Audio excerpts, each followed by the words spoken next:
అయితే నన్ను ఎంత మంచిగా ఉన్నా కానీ నన్ను గిట్ల ఎందుకు అంటున్నారు? అందరు అవసరాలకు వాడుకుంటున్నారు. నేను ఎక్కడైనా కానీ కూడా రెక్కలు ముక్కలు చేసుకొని వచ్చిన మేడం నేను పని. ఎందుకంటే మాకు అన్నదమ్ములు లేరు. తర్వాత నా జీవితం ఏందో, ఎవరి జీవితం ఎట్లున్నదో నేను అందరికి ముందట్టుకై నేను పుండ్లైనా అలా పురుగులు పడ్డా నేను స్నానం పోసిన నేను దగ్గరుండి చేసిన మేడం. నేను ఎవరినైనా అడగండి, మీరు నా గురించి చెప్తారు. ఇంకా ఇప్పుడు మీ గురించి మేము అడగక్కర్లేదు. ఇప్పుడు ఆవిడ కూడా మీరు 20 ఏళ్ళు మీరు బాగానే ఉన్నారనే చెప్తుంది. మీరు సడన్ గా వాళ్ళ ఆయన ఎందుకు తీసుకెళ్లారని మేము తీసుకెళ్ళలేదు మేడం. అతను మిమ్మల్ని తీసుకెళ్లాడా? ఎవరు తీసుకెళ్ళలేదు. నేను చెప్పేది వినండి ఒక్క నిమిషం. సరే చెప్పండి. అయితే అప్పటికి వెళ్ళొచ్చి నేను అమ్మ నేను ఎంత మంచిగా ఉన్నాను, చాటుకు అందరు ఇట్లనే నిందలెత్తున్నారు, ముందట మంచిగా అంటున్నారు, అందరు పనులు చేయించుకుంటున్నారు. నేను ఎక్కుంటున్నానే సరే గుడ్డనైనా సరే చేసుకుంటానమ్మా. నేను డైరెక్ట్ అడిగినానమ్మా. నేను అడిగితే నేను ఇప్పటికిప్పుడు ఇక్కడికి వెళ్ళేవాళ్ళ నేను 15 సంవత్సరాలు ఒక పాపనైనా బాబునైనా తెచ్చుకొని పెంచుకుంటాను కూడా అడిగిన మేడం. నేను అట్లా కూడా కానీ చెల్లె పిల్లలు ఉండగా మంది ఎందుకే నీకు ఇప్పుడు అది కత్తున్నారా నీకు అని ఇట్లా అన్నది మేడం. అట్లా అన్నా కానీ కూడా నేను ఊకున్నా మేడం. నేను ఎవరితోనే ఏమనుకుంటున్నా నేనే కుక్కుకొని ఊకుంటే మేడం. ఒకరోజు మా మామ ఇప్పుడు వచ్చిండు, అతని భార్య మంచి లేకుంటే మెంటల్ హాస్పిటల్ వేసింటు మేడం 10 రోజులు. అతను బాధపడితే చూపించుకొని వస్తే అత్తమ్మని అంటే మరి మామయ్య ఏమన్నారు అత్తమ్మ కనంటే 10 రోజులు అడ్మిట్గా అమ్మన్నారు అమ్మ అని అన్నాడు. అంటే వాళ్ళకు బిడ్డలు లేరు, ఇద్దరు కొడుకులు. ఒక 10 రోజులే కదా మేడం, చేస్తే గుర్తుండిపోతుంది మంచిగా. అయితే నేను గిట్లా ముందటి పోయినా అన్ని పెట్టుకున్నాను. నేను వస్తాను మేడం. మామయ్య ఎందుకు బాధపడతాను అని నేను పోయి అలా కానీ జాగ్రత్తలు వేసుకుంటా. ఆమె కరెంట్ షాకులు పెట్టించుకుంటా. నేను వారం రోజులు ఉన్నా మీరు కరీంనగర్. వచ్చేటప్పటికి నేను కమ్మర్పల్లిలో దిగుతుంటే కూడా డిశ్చార్జ్ ఇంటికి వచ్చేటప్పుడు కమ్మర్పల్లిలో దిగుతుంటే కూడా ఇప్పుడే వచ్చినాం కదా మందులు వేసుకోవడం తెలియదు, 2 రోజులు వెనక వదులుతీ అని అంటే మళ్ళీ తడపాకలకి వెళ్ళిన మేడం. తడపాకల నుంచి చిట్టీలు వేసేది ఉండే కదా మేడం, రేట్లు వస్తుంది. మా అమ్మాయి నేను ఒకసారి పోయేస్తా కమ్మర్పల్లి అని నేను ఆ మామయ్య కంటే సరే అని అన్నాడు. అంటే వచ్చేసరికి ఇక్కడ మొత్తం కథ అంతా తారుమారు వేసేసిండ్రు మేడం. నేను వచ్చేసరికి ఈమె నట్టు వెళ్ళగొడుతుంది ఇక మా అమ్మ. ఎందుకంటే ఆయన అత్తున్నాడు అని తెలిసింది, నాకు తెలియలేదు అప్పటిదాకా. నేను కరీంనగర్ ఉన్నప్పుడు అక్కడికి ఫోన్ చేసిండు మా మామయ్య, మా అత్తమ్మకి ఎట్లున్నదని ఇలా ఆయన. అప్పుడే 2 మాటలు మాట్లాడమంటే మాట్లాడిన నేను వస్తున్నాను అని అంటే సరే రా ఎప్పుడైనా 3 నెలలకు ఒకసారి వస్తావు కదా రా అని చెప్పి నేను తడపాకలకు వచ్చినాక కూడా సరే చిట్టి టైం వచ్చింది, చిట్టీలు కట్టుకోండి, పైసలు గీళ్ళ దగ్గర వచ్చేది ఉన్నది, ఈ చిట్టి ఈ టైంకి ఉన్నది అని చెప్పి పంపించిన మేడం. అయినాక వీళ్ళు ఏం చేసేటారు ఇప్పుడు నన్ను వచ్చేటప్పటికి పప్పులు ఉప్పులు బట్టలు అన్ని ముళ్ళలు కట్టి వీళ్ళకి అన్నీ తెలిసినాయి మేడం. నాకు నా వరకు వచ్చేసరికి తెలియని ఇస్తాడు. మా మామయ్య కూడా నన్ను కూర్చొని పెట్టుకుని అని చెప్పిండు. నేను మా మామయ్య పోయినాక అప్పుడే మా చిన్న కొడుకు 20 ఏళ్ళోడి చచ్చిపోయింది, 30 ఏళ్ళోడి చచ్చిపోయిండు.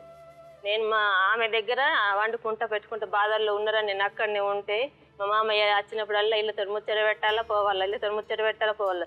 కానీ నా సాటు మార్గం నాకు ఇస్తలేరు మేడం. అమ్మ మామయ్య వచ్చి ఇంతసేపు ఎన్నెలు నేను తీరం పట్టి కూర్చున్నాడు, ఏం మాట్లాడింది పడబడ్డాడు వచ్చినాక చెప్తా అని అంటది. సరే మరి నాకేంది అప్పుడే చెప్పుతుంది అని నేను ఊకున్నప్పటికీ ఇట్లా ముళ్ళలు కట్టింది అన్ని పంపిస్తుంది.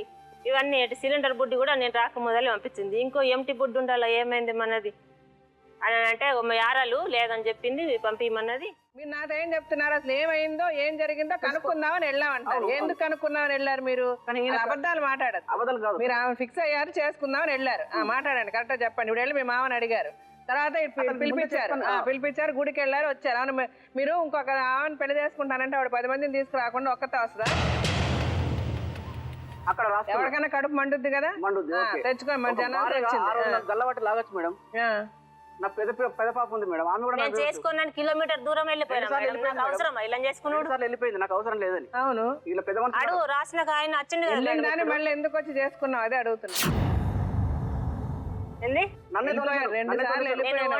మేడం అప్పుడు ఎటు వెళ్ళిపోవాలా 10 మంది నన్ను. అందుకని చెల్లెలు మొగం చేసుకుంటారా? ఆస్తులు సంపాదించిన ఆస్తులు డబ్బులు బంగారం అడగని కాగితం రాయించుకుంది. నేనన్నా కాగితం రాయించుకోలేదు, రిజిస్ట్రేషన్ పేరు మీద ఇల్లు రోక కాగితాలన్నీ నీ దగ్గర ఉన్నాయి. ఈమె డబ్బులు వడ్డీకి రోకలు ఇచ్చింది, వడ్డీకి 102 రూపాయలు వడ్డీ ఉంటుంది మాదే. అవి ఇచ్చింది, బంగారు కూడా నీ దగ్గరే ఉంది. ఇంకా అడగడానికి ఏముంది? రాసినప్పుడు దాని కాపీ కూడా ఒకటి ఇవ్వాలి. మీ దగ్గర వచ్చినప్పుడు ఏమైనా తీర్మానం చేస్తే మా కాపీ ఇస్తారు, ఇంతవరకు కాపీ ఇవ్వలేదు. వాళ్ళు పెట్టుకుని తిరుగుతారు. ఆవిడన్నీ తీసేసుకొని మీరు వెళ్ళి ఆవిడ పెళ్లి చేసుకున్నారు అంతేగా? ఆవిడని ఆవిడకి రాసి ఇచ్చేసారు. అందులో రాశారేమంటే భార్యను చూసుకోవాలి, ఇంటికి రావాలి, పిల్లల్ని చూడాలి అంతా రాశారు. ఒక దాదాపు ఒకసారి ఇంటికి వెళ్ళాను, వాళ్ళు 5 రోజు ఫాస్టింగ్ తింటున్నారు అత్త అమ్మ. ఆమె నన్ను చూసి కొంచెం ఇబ్బంది ఫీల్ అయ్యి సగం తిని లేశారు. ఏం మాట్లాడలేరు, పిల్లలు లేరు కదా, లంచ్ టైంలో నేను బయటకు వచ్చేసాను. ఆ రోజు మా అత్తమ్మ నన్ను సిగ్గుశరం ఉంటే ఇంటికి రావద్దు. నేను అన్నా నాకేం సిగ్గుశరం అని కాదు, నా భార్య పిల్లల్ని నా పక్క ఇల్లు నాది, నేను కొన్నది, నా భార్య పిల్లలు అందుకు తోలే నేను ఇంటికి రాను మరి అనేసి వెళ్ళిపోయాను. వెళ్ళిపోయి అప్పటి నుంచి పిల్లలతో టచ్లో ఉండేవాడిని ఫోన్లో. 2 దసరాలకి 5,000 డబ్బులు కూడా ఇచ్చాను. పెద్ద పాప పిక్నిక్ వెళ్తే టూర్కి డబ్బులు వేసాను. ఒకసారి ఫీజు కట్టాను. నేను ఇబ్బందులే ఉండి కూడా రూపాయలు లేకుండా అప్పులు తెచ్చుకుంటూ బతుకుతూ కారం వేసాను, మెడలో గొలుసు ఉండేది అమ్మేశాను. ఆ తర్వాత ఇక ఫోన్లు కట్ అయిపోయినాయి. కానీ అంతకుముందు ఎప్పుడైతే నేను 2012 డిసెంబర్ వచ్చానో పెద్దమ్మాయితో అరగంట మాట్లాడాను. మేడం నేను ఈవిడ దగ్గరికి వెళ్ళాను, ఇంటికి వెళ్తున్నా అమ్మ దగ్గర కంటే, నువ్వు అమ్మ దగ్గరికి వెళ్ళకు, అమ్మ దగ్గరికి వెళ్తే నేను ఇప్పుడే నీతో వచ్చేస్తా చదువు పెట్టి. ఎందుకు వెళ్ళొద్దు అంటే నువ్వు వెళ్ళకు, వెళ్తే అమ్మాయి ఏమైనా అయిపోతుంది ఏమైనా చేసుకుంటా. 2 సంవత్సరాల క్రితం నా పెద్ద పాప నాన్న నువ్వు చచ్చిపోయినావు, నేను గంగలో కలిపేశాము ఈ అస్థికలు బూడిగా, అలా చేసి మేము మాట్లాడుతున్నా. వాళ్ళకు మేడం నేను ఎంత రిచ్గా పెంచానంటే, ఆమె ఇంటర్మీడియట్ అప్పుడే desktop, Lexmark printer, fax machine, colour xerox black and white. Inter అయిపోయి బీటెక్ వెళ్ళేసరికి ఆమెకు ఏం అవసరం ఉంటాయి, సైంటిఫిక్ క్యాలిక్యులేటర్లు, క్లచ్ టైప్ పెన్సిల్లు, ల్యాప్టాప్లు. సరే మీరు అన్ని బాగానే చేశారు, కానీ వాళ్ళని మనసులో పెట్టుకొని ఉండాలి కదా మీరు ఇంకో పెళ్లి చేసుకునే ముందు. వాళ్ళని దృష్టిలో పెట్టుకుని నేను చూసుకుంటానని రాసిచ్చాను మేడం. అది కరెక్టే అండి, ఇంకో పెళ్లి చేసుకుంటే ఎవరికైనా నచ్చుద్దా? అది వీళ్ళే క్రియేట్ చేసిన ప్రపంచం, ఇందులో తీసుకొచ్చాను. సరే వాళ్ళు తీసుకొచ్చారు, ప్రపంచం తీసుకొచ్చారు, మీకు బుద్ధి ఉంది, వాళ్ళకి బుద్ధి లేదు, వాళ్ళు పిచ్చోళ్ళు. వాళ్ళ ఇప్పుడు మీ దగ్గర మీ షోలు మేము ప్రతిరోజు చూస్తాం మేడం. వాస్తవంగా అందరు కొందరు ఏమనొస్తారంటే నా భర్త నన్ను చూడట్లేదు, నాకేం పెట్టట్లేదు అని వస్తారు. ఈ రోజు నేను ఆడదాన్ని అయిపోయినా వాళ్ళు మొగలైపోయారు మేడం. నా గతి అలా తారుమారు అయిపోయింది అన్నట్టు. ఇప్పుడు రోడ్ మీద అడక తినేటట్టు మేడం ఒకసారి ఈమె హార్మోన్లో ప్రెగ్నెంట్ 3 నెలలు 9 నెలలు 2 పక్కన ఏడుస్తూ కూర్చుంటే నేను లేని బయట ఉన్నా. ఒకతను ఎంపీపీ, అతను మండల ప్రెసిడెంట్, ఆయన కార్లో తీసుకొచ్చి కమర్పల్లి స్టేషన్ కంప్లైంట్ రాశాడు. ఆయన పేరు నర్సయ్య అంటారు, బొంబాయి నర్సయ్య. తన చనిపోయాడు మేడం. ఆయన చనిపోకుంటా ఉంటే అప్పుడే ఇంచుమించు ఏదైనా అయిపోయి సెటిల్ అయిపోయింది. స్టేషన్లో కొలితే ఇంటికే వీకలేవురా నువ్వు అంటే ఇంటికి వెళ్ళాం మేడం. ఇప్పటికీ నా బ్యాంక్ ఖాతాలు ఇంట్లో ఉన్నాయి, ఎల్ఐసి ఒరిజినల్ బాండ్ ఇంట్లో ఉన్నాయి, చెక్ బుక్లు ఇంట్లో ఉన్నాయి, పాస్పోర్ట్ ఇంట్లో ఉండే. ఇవన్నీ రాసిన తర్వాత కూడా ఇంట్లో ఉంటే ఇవ్వలేదు. ఈమె దగ్గర ఉన్న నగలు 38,000 ఈమె అకౌంట్లో ఉంటే ఆ అకౌంట్ డ్రా చేసి ఇస్తే పాస్పోర్ట్ ఇచ్చింది. ఇప్పటికి నా షూజులు, నా డ్రెస్సులు ఇంకా 3 నెలల దాకా సతాయించింది మేడం పాస్పోర్ట్ టూల్స్ కూడా అక్కడే ఉన్నాయి. నగలన్నీ ఇచ్చేస్తే ఇస్తా, లాస్ట్ కూడా నగలు ఇస్తేనే పాస్పోర్ట్ ఇచ్చింది. స్టేషన్లో నన్ను ఒక ఇంటికి వీకలేవురా, నువ్వు నీ ముఖంలో పడవడం, నీ ముఖం చూస్తాను ఇట్లా మేడం. 20 సంవత్సరాలు నాతో సంసారం చేయను, నన్ను ఏం అర్థం చేసుకున్నావు? సరే ఇప్పుడు మీరు ఆవిడ ఏం కావాలో ఆవిడ చెప్పిందండి. ఇప్పుడు మీరు ఏమనుకుంటున్నారు, ఏం చేయాలనుకుంటున్నారు? పెళ్లికి వచ్చిన పిల్లలు ఉన్నారు, ఈమె పాప మొన్న పుట్టింది, ఇంక 20 ఏళ్ళ సరికి మనం ఏమవుతామో తెలియదు. అందరం కలిసి ఉందాం. నాకు వాస్తవంగా నా ఫ్రెండ్స్ ఇప్పుడు కూడా ఫోన్ చేస్తుండ్రు, నీ అమ్మాయి ఉంది పెళ్లి చేస్తావా అని. నేను ఏమని చెప్పుకోవాలి, లేదని చెప్పాలా, ఉంటే కమ్యూనికేషన్ లేదని చెప్పాలా, ఏమని చెప్పాలి మేడం? నేను మీరే చెప్పండి కాస్త. బాబు 7 నెలల బాబు కడుపులో ఉన్నాడు, మంచిగా ఉన్నాం, కిరాయి కట్టలేదు మేడం, వదిలిపెట్టి వెళ్ళిపోయింది. నాకు భయం అవుతుందనంటే ఆయన ఏం చేసినావో ఏమో, చంపినావో ఏమో నువ్వు అంటే, ఏమో కులందాన్ని వేసుకున్నాడు, మమ్మల్ని బాధ పెడుతున్నాడు. రోజు గొడవలే, ఇంకా తాగుతారు ముగ్గురు. ఇంకా అప్పుడైతే మా మామయ్య, మా అత్తమ్మ, మా ఆయన. ఇంకా ఈ నైట్ ఇప్పుడు బయటకు వెళ్ళిపో అంటే బయటకు వెళ్ళిపోవాల్సిందే నేను ఆ నైట్.